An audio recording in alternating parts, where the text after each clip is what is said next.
her, bold, brave, her, with Dr. Pam Peeke.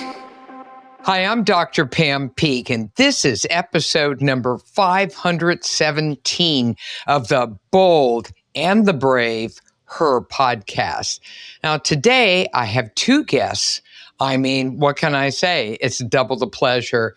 What we have today is a discussion of how to build a healthy body image.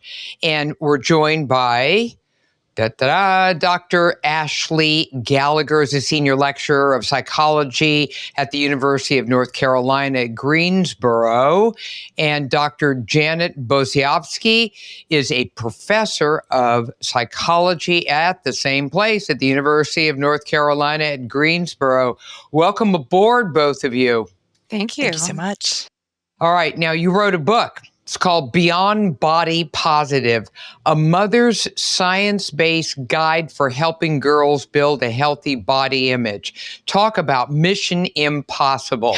Okay, we're gonna delve deeply into this entire topic. First of all, why'd you write the book? Well, I think Janet and I, we are friends, we're colleagues, and neither one of us, had done a great deal of our own research into this topic. But just by way of having the sorts of discussions that you do as women over the copying machine and even at the gym, we started noticing, she's a developmental psychologist and I'm a social psychologist, which means she tends to study the younger kids and I tend to study the adult women. But there seemed to be a great disjoint in the literature between those two. I mean, it didn't seem like the science literature really recognized that the children, the preschoolers, the middle childhood aged girls, they do become the women who are then mothers. So bridging the gap between those two sciences was important to both of us, and also making accessible the science to everyday women, because I don't know, we just had this notion that maybe everyday moms weren't going to the science journals and reading those articles. No, stop it. It's the only way I get to sleep at nighttime. Like, oh, God. Right. National Academy of Sciences, snore. But there's a lot of good stuff in there. And so we wanted to share it. And in fact, we felt we felt a duty to share it to women. I love that. So we're going to be reaching out to women out there everywhere, mainstream women, and you've distilled the science. Janet, is that kind of what happened? That is what happened. I mean, no one wants to read boring journal articles. And, if you look at what's out there in social media at, the topic of body image, there's memes, there's discussions, there's blogs. Some of it is very good, but it is a complex topic. And if you wonder why women keep perpetually having this problem, right? And we're raising new generations of girls to have this problem. Well, how do we actually get to the root of this? What could we actually do to begin addressing it? And that was what was really sort of exciting to us was, hey, we can actually write about this and we can provide a guide with actual concrete tips that regular people can use in their daily lives, both the moms and for the daughters as well. God help us with TikTok is all I can tell you. Who put that on this planet? I mean, this is messed up more kids and women and people in general when it comes to body image. What? You have something about filters? You don't like seeing someone who's been completely redone by AI or whatever? I mean, my God, I'm so glad I grew up when I did, but we have stories to tell about that. All right, now hang loose. So in your book, in the beginning, you have some numbers that I think everyone needs to hear about. All right, you say, right, the numbers are telling. 90% of young women in their 20s are dissatisfied with their bodies. Now, of course, since you're scientists, you've justified all of this with the appropriate references. Although, on the other hand, I love using MSU. Make stuff up. Why not? Since I've spent a lifetime as a clinical scientist, sometimes I mess with that just a little bit. Okay, it's far more entertaining. Unfortunately, statistics indicate that the dissatisfaction continues for women as they age, hovering around 90% of dissatisfaction in young and middle adulthood, and finally lessening somewhat in late adulthood. I love this part. Okay, at ages 75 and older, really, now come on now, 75 and older, only, Ivan, only 72% of women are dissatisfied with their bodies. Can you just honestly say then, we spend literally a lifetime being dissatisfied with our bodies? It's like a second career. What the heck is going on here? All right, Ashleigh, take it away. Well, I will kind of throw back to the previous answer when I said that we were eager to match up the developmental literature with the literature on adult women, precisely because of this statistic that this is a lifelong problem. It doesn't begin in adulthood, it begins in childhood, but it doesn't end after adolescence. And I think that that statistic that 90% of women in their 20s are dissatisfied that's the most alarming. I mean, it's like 20s, nobody likes their body. And I think maybe those 10% can't see well. Maybe they ought to see an ophthalmologist or something. It's like, oh, I missed it. I really am messed up. Well, by the time, I'm 47 now, and looking back at my 20-year-old pictures, I'm like, you had no problems. So, in thinking about it, I was like, how can we kind of not learn that later, but start to realize that we are great in whatever stage that we are in of life. How can we feel healthy and like our bodies are serving us well, and proud of those bodies and efficacious in how we use them throughout the lifespan? Janet, one of the things I've found is that, and you probably did too, since you guys are experts in the field, is that just about every woman I have ever encountered at any level, whether it was professional or otherwise, tells me the nightmare story of being a child and being told, you're wrong in some way. When I remember being in the San Francisco Ballet Academy, my mother stuck me there because she wanted me to be elegant and graceful. Okay, we did the elegant and graceful thing. The problem was I was built more like a triathlete, which is what I am, very muscular, but very lean, but I'm muscular. So I wasn't like those little straight up and down people who, inhabit most of the ballet bars.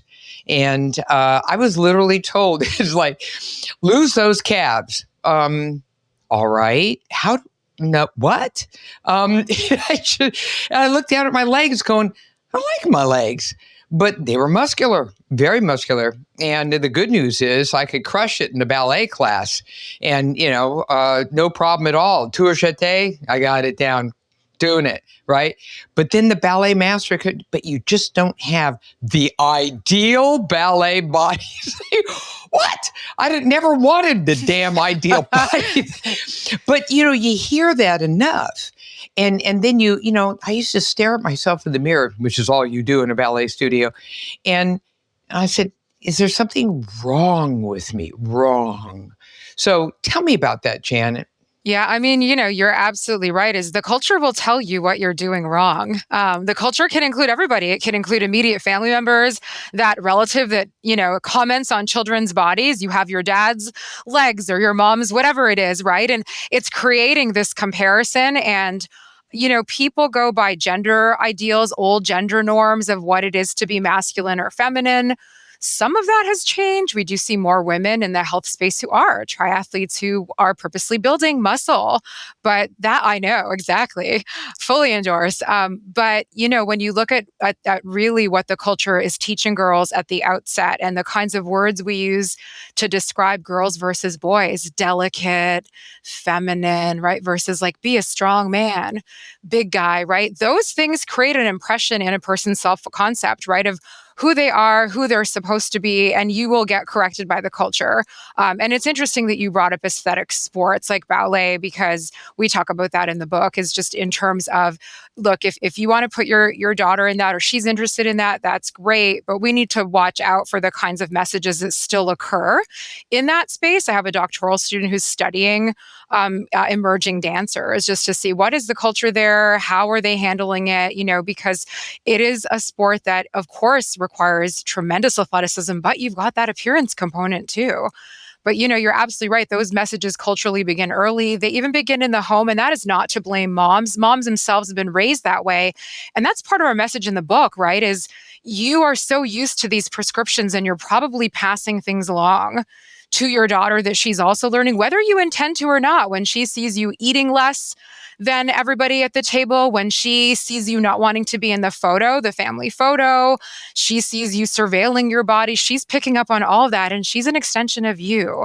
So we want to make moms aware, both for themselves, but also for how they're raising daughters, to reject this, to say, actually, we can take control and say, we reject this prescription. We actually have the power to do that. We need to actually take that power, I think. I think that is so huge. When we're looking at just optimizing the health and welfare of children, adolescents, right? I'm really sorry, but if you wanted to be a parent, you're a piece of the action. There's none of this, I'm going to do this, you do that, right? No, that's not happening.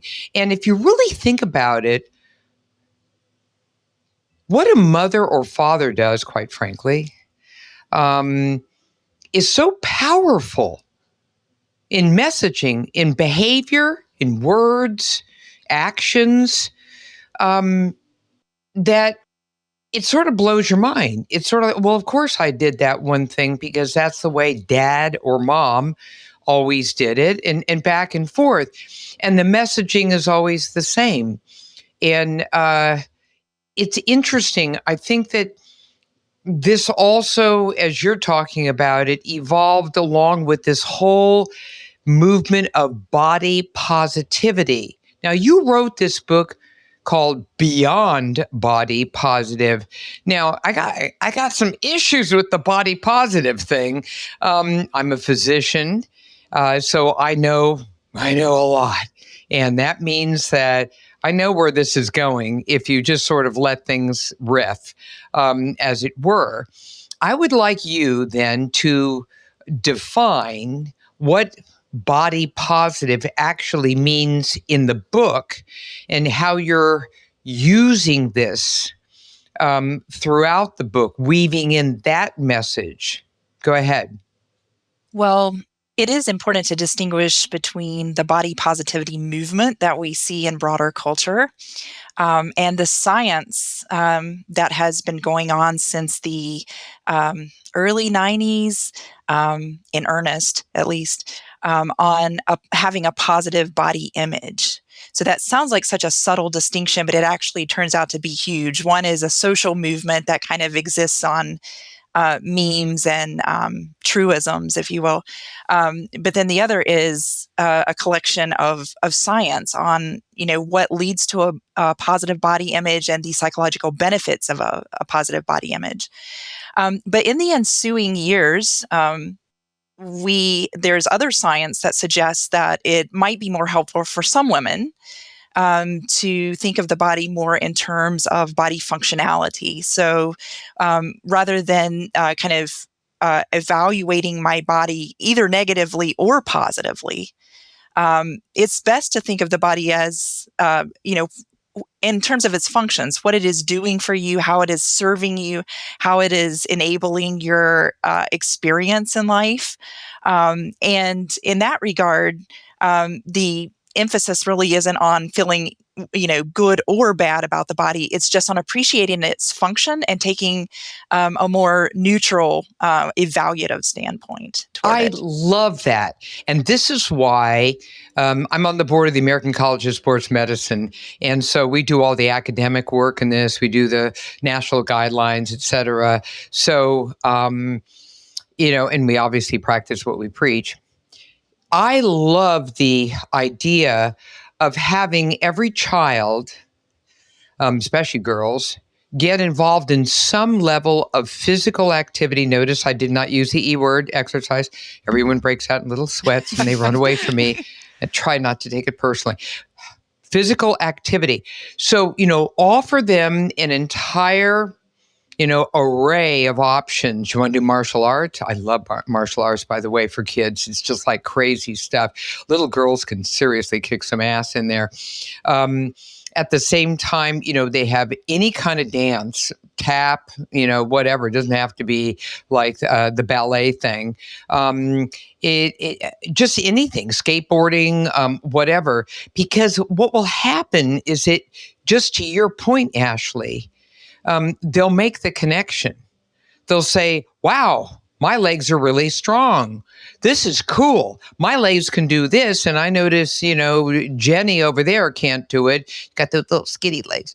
And there you go. I got to think about skinny legs. So, and there you have it. I love physical activity of any kind. Hiking, taking long walks, just getting out of yourself and actually connecting with physical function. Later on in life, we do this in a more survival way. Once you become 50 and everything, it's like, if you fall down on the floor, no one else is around. Your ass has to get up somehow. There's no front end loader showing up for you. So what ends up happening is it becomes, again, notice in physical fitness, professionals now talk about functional fitness. Yes. I think that kids need functional fitness so that they can get out of themselves and be proud of themselves. Oh my God, I like that. Use that in the book, okay? But do you kind of see where I'm going? And I think that would be very, very helpful. Janet, what do you think? Oh, absolutely. One component of the book, and this is also part of the mission of the book, is we think of body image as this one thing, but it's connected to so many things. It's connected to, how we feel about our bodies, how we're eating, all of the behaviors we're doing. And we are emphasizing in the book how to focus on health behavior. You may not be able to control the outcome of how your body looks, but yes, we fully endorse that parents get kids active in a fun way. It's not supposed to be a punishment. I love that you said it's not necessarily, quote, exercise. It doesn't have to be a program.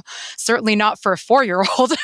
I know. It's not like you're counting calories that are burned in a 4-year-old. Right. It's like, let them go out there and get dirty, Exactly. And having them appreciate what their body can do and develop a sense of capability or self-efficacy that isn't my body amazing, my body is strong. And for girls especially, that's so important because then you take ownership of that and build that into your self-concept so that when the culture comes back at you and implies that you're supposed to be something different, you've already moved beyond that. You've said, I'm playing soccer or whatever sport I'm doing. I have a body that does this for me. I'm focused on eating properly and nourishing my body. And we talk about, teaching kids all these things, but we also need to work on food literacy and physical literacy. So we have a bunch of tips in the book about how to sort of build that over time so that it's a habit base and something that people enjoy and that it's not, gym class for young girls used to be so punitive. You're being punished, like go and run 5 laps and girls would be embarrassed and just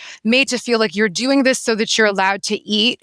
We still see those memes of, the amount of exercise you need to do to eat whatever chocolate bar. I mean, that's ridiculous. We should be doing exercise or a physical activity to keep healthy, to make us feel good, to find something that we love and so on and so forth. And let's instill that in kids a lot earlier.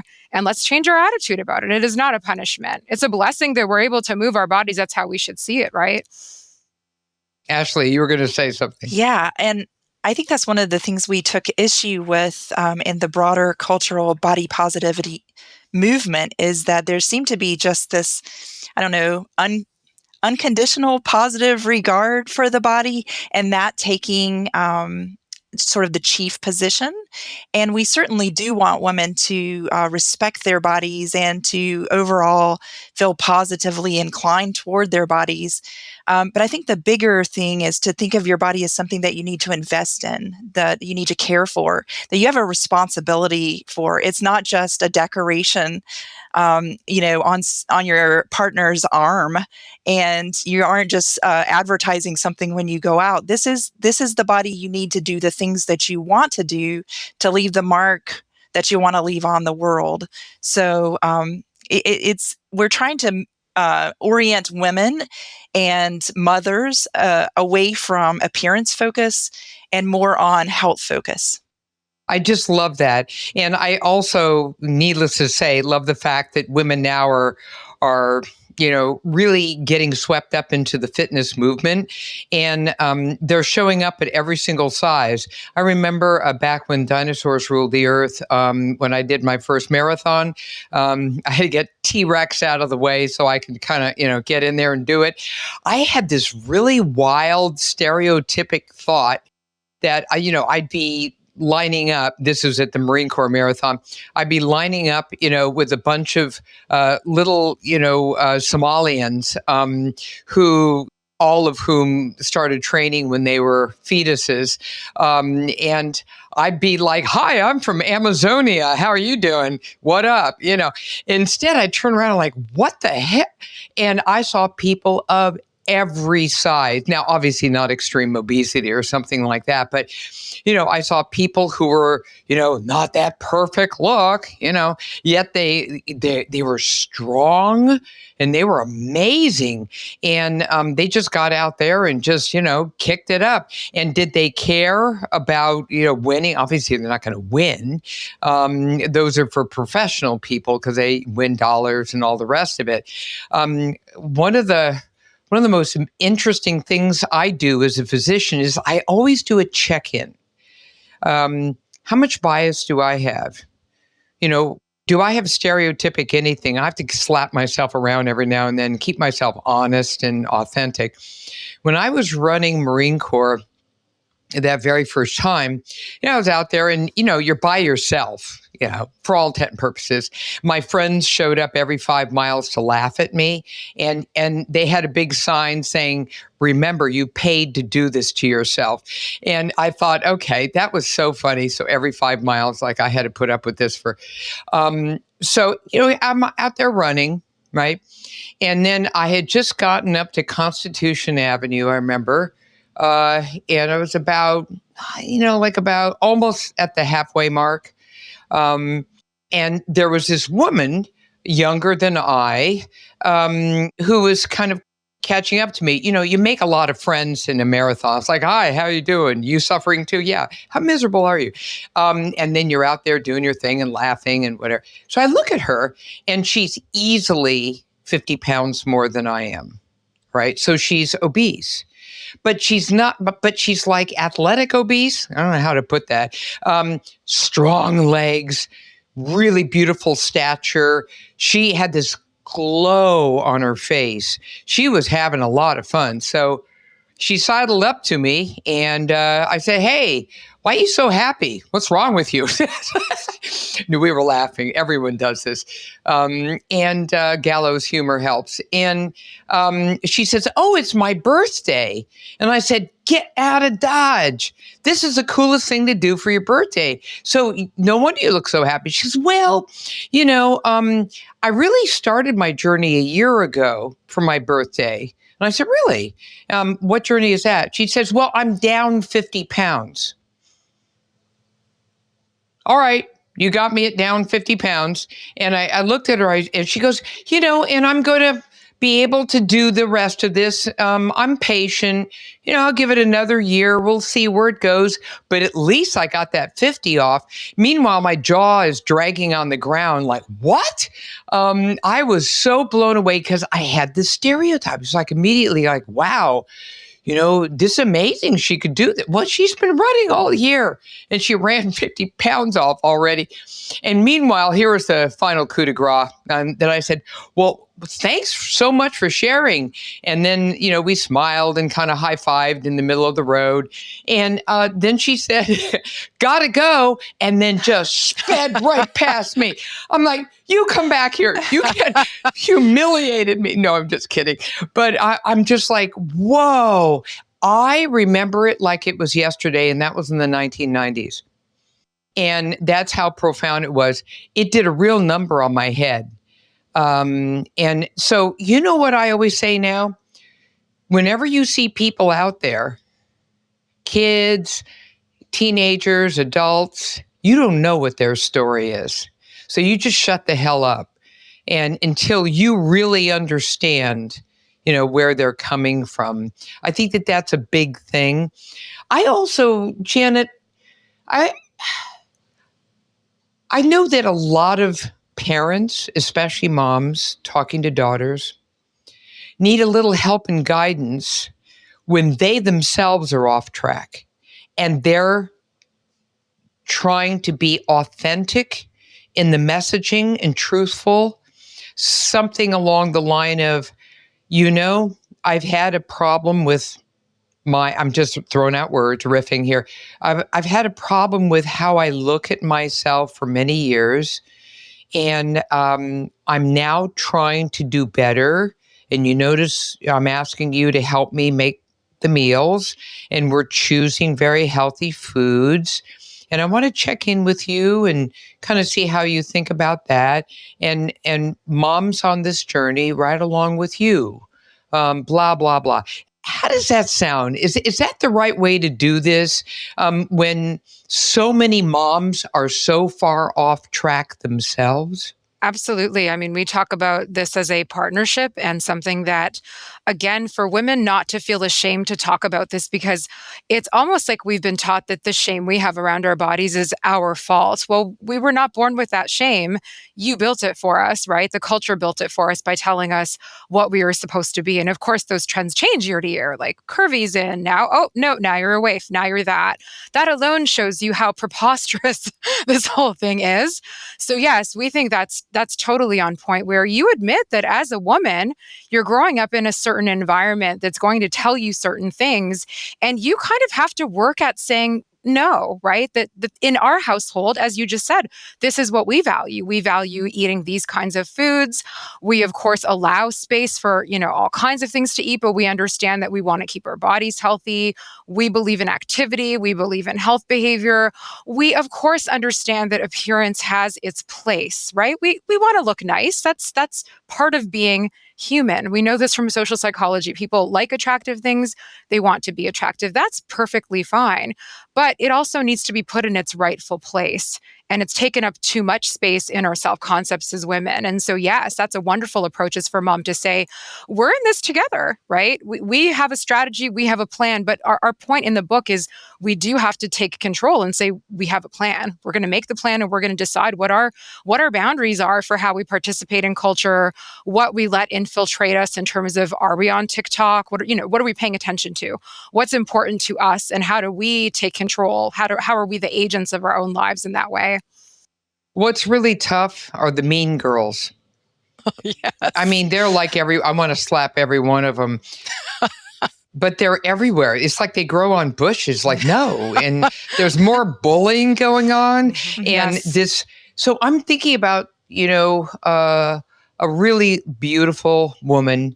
She's about 34. And she is quite athletic. But for a variety of reasons, she became obese. And she's tall, muscular, and but she also got heavy, again, for a whole variety of reasons. So she has a daughter who's 9 years old. And the daughter is lovely, lovely, lovely. But she now is also turning out to be taller, more muscular. Sounds like my ballet class. And then she started picking up a little bit of a tummy. Okay. And the kids were, boys and girls. were doing that mean person thing. They do it on the school bus, and they, little at school. Obviously, she has friends and things like that, but it just takes one comment. And I think that how many of us have had that happen to us for whatever reason? Maybe you were wearing braces and they made fun of you for that.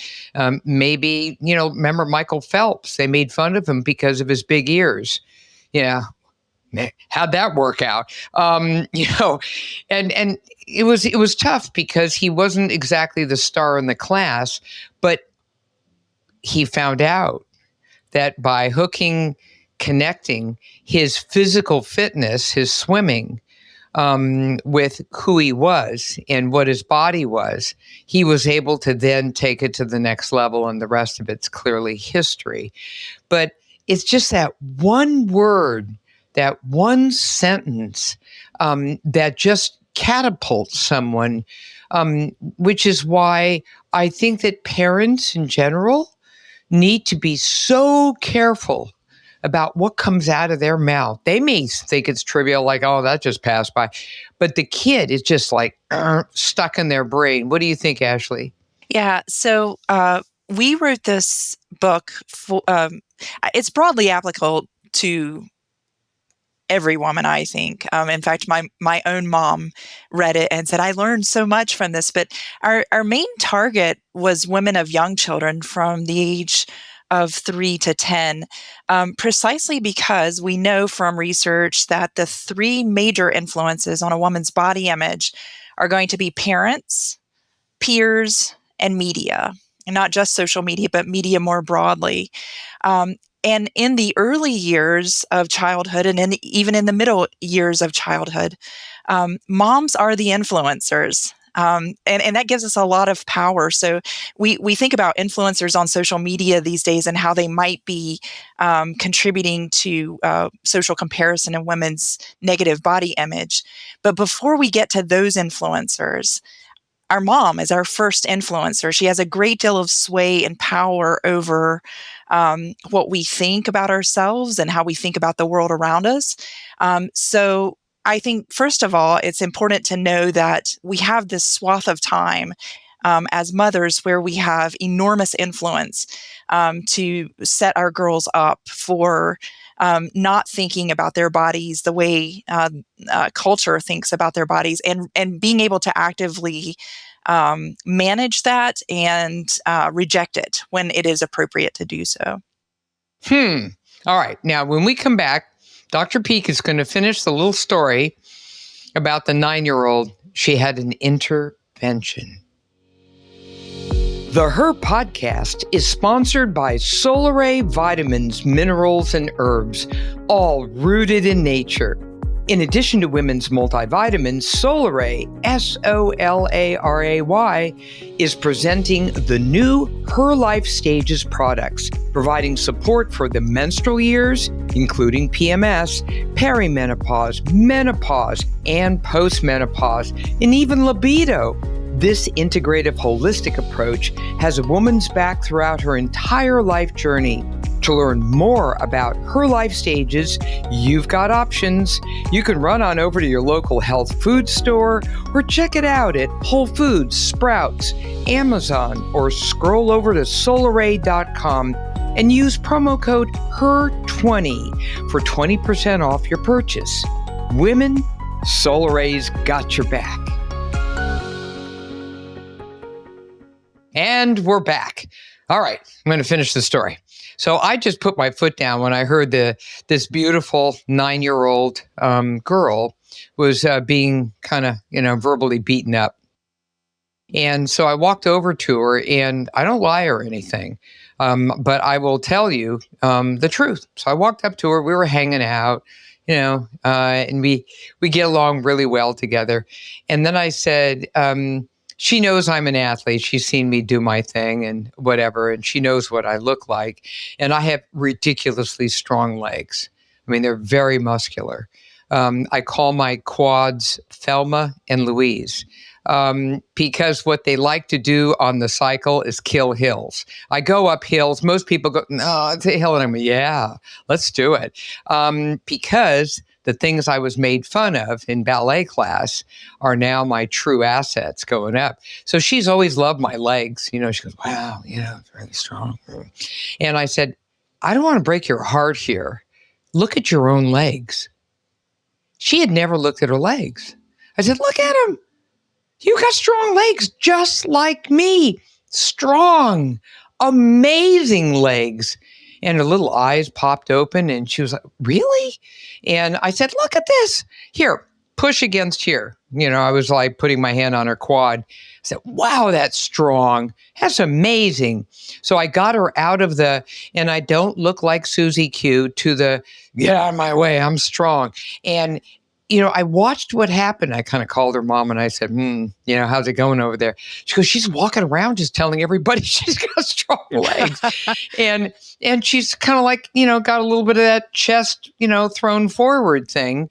And at the same time, the mom is doing really well messaging with the daughter about her own journey. And then fast forward a number of months later, the little girl's belly is just now disappearing and she's looking taller, more fit, happier, and mom's doing exactly the same thing. So it's just weird. So I decided to take all the mean girl verbiage and neutralize it with Dr. Peak's verbiage. And the strong thing always kicks ass with girls. It's interesting. I've tested this. What do you guys think about that, Ashleigh, Janet? I mean, I think that's spot on. It once again is, you're rejecting the traditional gender boundaries. And once you point out to people, look at these features, look at these characteristics that you have, the empowerment you get from that. And what's so interesting that, you noted in this case is everything aligned itself once you just began the activity and forgot about the nonsense, right? And forgot about the appearance part and just started focusing on like, what can my body do? I can make it's strong and I can make it stronger. And all those complaints I have aren't maybe necessarily disappearing, but suddenly that's in the back burner because I have something more important. But yes, it's basically debunking the typical gender boundaries that have been so deeply ingrained and continue to be. I mean, as much as we've again advanced, we still have those prescriptions for what is feminine, what is masculine, what's an acceptable amount of muscle for a female, right? We can all unpack what that means. Am I getting too bulky? Like this is one of the complaints that women will voice, right, about getting into strength training rather than saying, how amazing is it that I can deadlift 200 pounds? Which to me, that's amazing that our bodies can do that. I think that's incredible, right? But are you going to accept some muscle on your body? Well, I certainly hope so, but I can see where there is reluctance because there's a large pushback from fashion culture, diet culture that, these models that don't have that type of body, those are prescribed as the ideals, but we can again decide who said that was ideal. It's not my ideal, right? I completely agree with you. I'm also watching a pendulum take place. I only have one magazine left that I actually read in my hand. Everything else is online, and even this part's online too. It's Vogue. Why am I hanging in with Vogue? It's weird, all right? It's like I like the pictures, sometimes, they've got flashy stuff. I mean, Annie Leibovitz, who doesn't like her photography Right. and all the rest of it. But I've noticed a little something going on of late. And that is, for a while there, it was like, let's just bring in much heavier models, and let's celebrate that and do that. And I was noticing a lot more of that kind of diversity of body shape. And then all of a sudden it's gone. And now if you look at Vogue, it's like little skinny people are back. And it's just like, wait a minute, what happened? Did I miss the memo? Is it still in my inbox? It's like, we're going to eliminate them again. And now I feel like, as a physician, I've watched for many years what's been going on with, as it were, this body positivity thing, right? And it was like, healthy at any size was like the big thing, for the longest time. But then all of us as experts, flash forward a number of years now, up to now, all of us as experts now realize that, obesity per se is a chronic illness. It's a chronic disease, right? There's nothing to celebrate there. This is a chronic disease. And to both of your points, let's get serious. Let's get serious about just aiming for a healthier, more functional body, which means you've got to pay attention to nutrition, sleep, physical activity, et cetera, et cetera. And I think what's happening right now is we're a bit in a limbo because we're kind of transitioning somewhere. Vogue turned skinny again, and TikTok's all over the place. Lizzo dropped a load of weight. Like, what's that about? And all of a sudden, like, what? And, what was her name? Adele dropped like a ridiculous amount of weight. So what is all of this about? I would like everyone to just calm the hell down, okay? And I'm so frank. And concentrate on optimizing health and functionality. And if you can aim that direction, it means you're going to be eating cleaner, you're going to be more physically active, and you're going to reap those rewards. And then, calm down, girlfriends, wherever that takes you is where you are, and celebrate that. If from this moment on out, you went from 50 pounds over, and this is even for kids, because obesity in childhood now is through the ceiling. It's absurd. If you dropped a load of weight, and let's just say for the rest of your life, you kept 20 pounds extra on board, you know something? I'm just going to do the happy dance. All right, that's just the best news ever. So long as you're healthy, strong, and functional, you bring it on. That's what I have to say. And forget all this ridiculousness about trying to look like a TikTok person. What do you think, Ashleigh? Yeah, I think, or from the research, we know that two primary drivers of negative body image are social comparison, especially to unrealistic ideals. And the other one is objectification of women's bodies. So, concentrating on getting the perfect butt, or having your arms look a certain way, and being called out, or having people observe about you. That's a nice set of legs or something. I mean, that doesn't feel great to women. It doesn't feel great to anyone to be reduced to a body part. But when we look at these magazines, and we look at social media, and we look at celebrity culture, we see just an abundance of opportunities to socially compare people to people that we admire, and also just sort of an endless kind of change and variation in what's currently trending. So it's difficult to keep up with. There's the opportunity to make ourselves really unhappy by comparing to things that are really just not to people who are not relevant to us, whose lives don't really mimic ours in any way. And then there's the temptation to sort of get focused on a body part and making it look like some unrealistic ideal. So I think that's what's going on in broader culture, is they're always trying to sell us something. There's always a product, right? It may be someone's album, it may be their brand, or it just may be cosmetics that aim to eradicate age, for example. But in any event, there's a lot of selling going on. We are the targeted audience of that. And the best way to sell us on new stuff is to make us unhappy with what our current body looks like, or what our current shape looks like. So I think, again, becoming aware of the degree to which you buy into culture, unrealistic ideals, or celebrity culture, or diet culture, and actively changing your thoughts about that and your priorities, and letting your daughter see that those are not priorities that she should buy into. I think those are the best ways to tune that stuff out. I love it when women do their own anatomical inventory. And don't you do that? Come on now. I'll start off and then you guys share. Okay. So one day I was in ballet class. Ballet class really did a number on me. So I was in ballet class and my ballet master, of course, was Russian. What else is new? Had a stick in her hand. And the stick was there for a number of corrections. One is if my turnout was perfect, she could put a stick straight down and it wouldn't hit my knee, when I'm in first position. And so, of course, like we were first positioning like there was no tomorrow. And then what she would do is she would walk up to every girl and she'd really like nail her butt.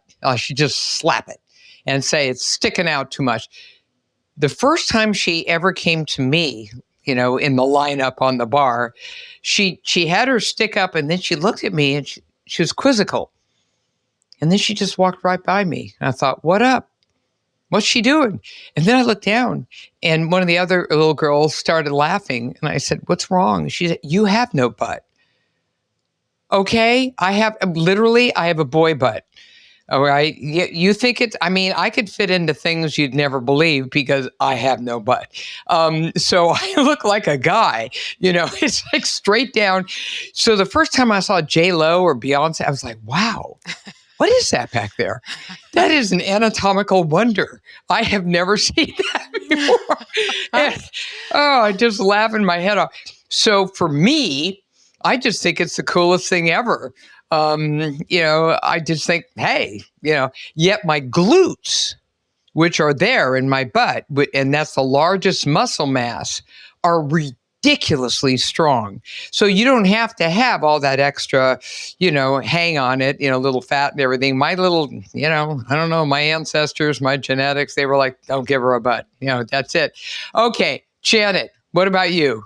Pick one anatomical part and go with it. I have plenty of butt. I think for me, in terms of my experience, I don't think I realized my muscle potential. I'd never really done muscular things. The only reason I started strength training, which I now love, is because I have some chronic lower back pain. Didn't want to go on the meds thing. Didn't want to, go down that route. Like, I understand for some people that's the thing. For me, I wanted to try something else. And it was a physical therapist that said, you really should get into some strength training. And I started that. And I think the amazing thing for me was like discovering my muscular capacity and my power and strength, because it had never occurred to me based on the sports. I did jazz dance. I was on a dance team when I was younger, and the strength piece, that just never even entered the sphere for me. And I think it was seeing muscle grow, which for me was, and I was in my 40s and it was like, oh my gosh, like what's happening? I started to see those changes. And for me, that was super exciting. And so I think it was the transition for me between sort of what I assumed was my body potential or what my body could do. And then later discovering there's this whole other set of amazing things that it does. And fell in love with strength training, fell in love with deadlifting. Just a whole other world opened up for me that had, I only wish I had started that earlier, that someone that someone had shown me that actually this is really cool and really fun and your body can do this. So I think that was the main thing, because I'm a runner as well and I do that. But like you just assume certain things about what certain bodies can do, like a runner's body versus a dancer's body versus a whatever body. And it's like, test your body and see what the capacity is. So I think that's been sort of my main lesson with, my body and sort of unpacking what it looks like and what it can actually achieve and what the connection is there. Yeah. It's like a grand adventure. Ashleigh, your grand adventure. She's like, oh my God, I'm an academician. All I do is sit there and write. I can't believe I'm going to say this in public. I really can't. But I guess for all my life, it's been the size of my chest. Really? I was an early developer in that regard, which gets attention pretty quickly. And I guess my development has never looked back in that regard. So I've always been very self-conscious about it. It affects my posture, the way I sit. It affects my clothes choices. And I want to be careful here, because one thing that we can do as women and moms is we can know these insecurities that we have, and we can know like let me reframe what this body part is doing for me and what its function is, and think about it in those terms rather than think about it how it's perceived from other people, which is, internalizing objectification, really. But I want us to be careful here, because a common activity that women bond around is actually called fat talk. Body talk. Yeah, It's fat body talk. It's like, my blank is so blank, and you then chime in with, oh no, you have nothing to worry about, but my blank is so blank, and and I have to say that I'm just going to be really honest here. When I saw Janet getting involved and her body changing with the strength training that she was doing, I didn't think about it in terms of like a function. I thought, wow, her body is changing in awesome ways. I want to look that strong. I want my body to change in that way. So that got me started into strength training as well. But I love that. I love that it's infectious. Yeah. And what got you excited was the fact that we weren't talking about fat. We were talking about strength. And, I could talk about strong and strength all day long. Every single woman's body is going to be stronger in certain respects than others. Many women have, just like the arms from hell, really strong, and others are like, oh, I try so hard, and they're still, a little muscular in there somewhere. And I prefer that if we're going to be talking about body parts, that we're really talking about strength. We're talking about achievement. Yes. Like, hey, I did my first 5K the other day. It was interesting. What was my goal? To finish. It wasn't like, let's just nail this sucker in 30. No, it was things like that. And it keeps it fun.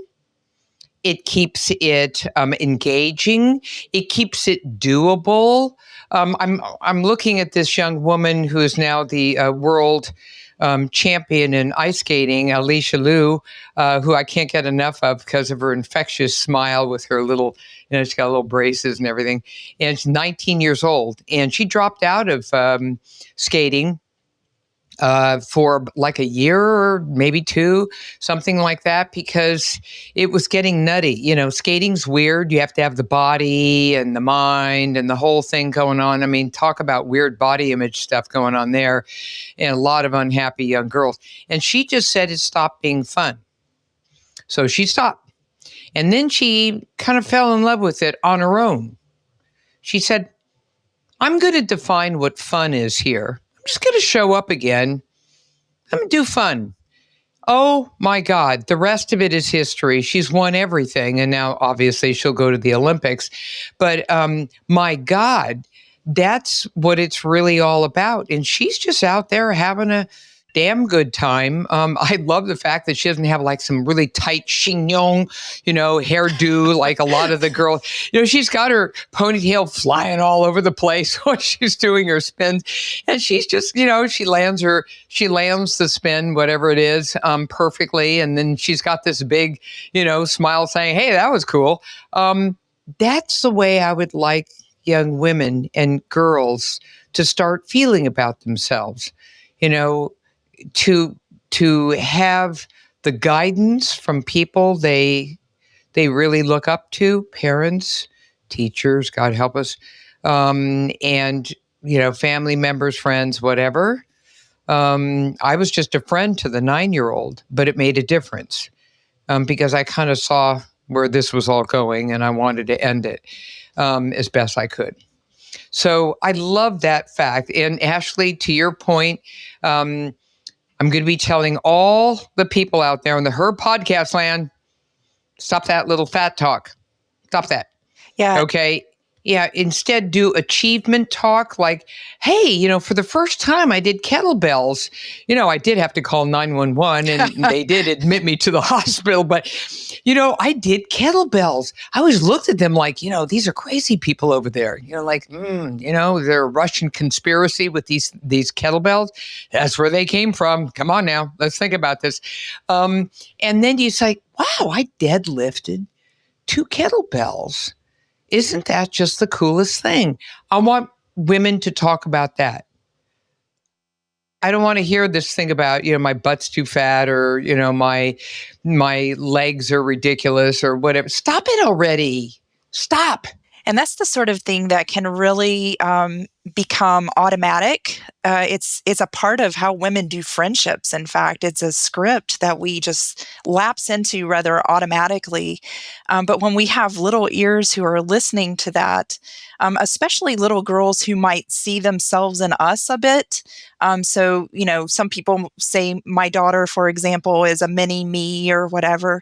Well, if she hears that enough and then she hears me directly saying, oh, I hate my such and such, or, I won't go out on the beach because I don't want to appear in a swimsuit, then she is going to kind of apply that to herself to think about, or at least to think about those parts on herself, and should she be self-conscious of them as well.